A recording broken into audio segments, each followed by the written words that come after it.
بسم اللہ الرحمن الرحیم۔ ہمارے کچھ بھائی سوال کرتے ہیں کہ ہمیں برے خیالات آتے ہیں، نماز کے اندر بھی غلط خیالات، برے خیالات آتے ہیں، اور نماز سے باہر بھی ہمیں برے خیالات آتے ہیں، تو اس کے لیے ہمیں کوئی اعمال بتا دیں۔ میرے دوستو، جن آدمی کو برے خیالات آتے ہوں نماز کے اندر یا نماز سے باہر، وہ آدمی سب سے پہلے 7 مرتبہ درود شریف پڑھے، اور اس کے بعد 500 مرتبہ لا حول ولا قوت الا باللہ، پھر آخر کے اندر بھی 7 مرتبہ درود شریف پڑھے، تو انشاءاللہ اس کے جو برے خیالات ہیں نماز کے اندر، جو وساوس پیدا ہوتے ہیں، اور نماز سے باہر بھی برے خیالات اور وساوس آتے ہیں، تو انشاءاللہ اللہ کے فضل اور اللہ کے کرم سے اور اس وظیفے کی برکت سے اس کے خیالات ختم ہو جائیں گے،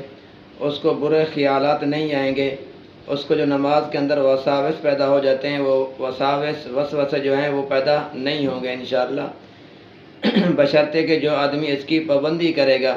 یعنی سب سے پہلے یہ وظیفہ شروع کرنے سے پہلے 7 مرتبہ درود شریف پڑھے گا، اور پھر 500 مرتبہ لا حول ولا قوت الا باللہ پڑھے گا، اور پھر آخر میں 7 مرتبہ درود شریف پڑھے گا، انشاءاللہ نماز کے اندر بھی وساوس ختم ہو جائیں گے، برے خیالات جو آتے ہیں وہ بھی نہیں آئیں گے، اور نماز سے باہر بھی جو برے خیالات آتے ہیں، جو وساوس آتے ہیں، وہ بھی ختم ہو جائیں گے اللہ کے فضل اور اللہ کے کرم سے اور اس وظیفے کی برکت سے۔